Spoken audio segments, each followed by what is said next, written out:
Kervanı olarak bugün Batman'da açmış olduğumuz derslerimize maddi desteklerini sunan kadro bekleyen Fahri Kur'an öğreticisi platformu üyelerine teşekkür ederim.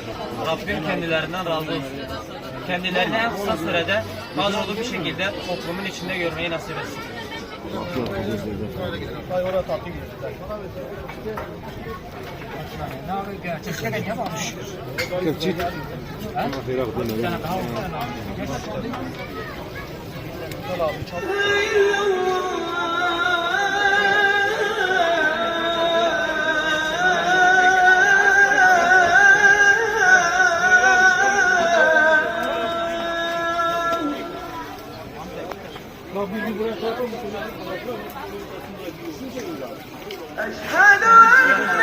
Ustot olarak Afrika'dan selamünaleyküm.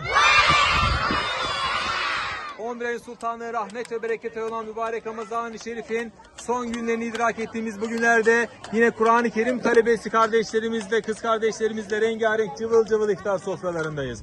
Sofralarımıza Fahri Kur'an kursu öğreticilerine adına, platform adına iftar dağıtımı gerçekleştirdik.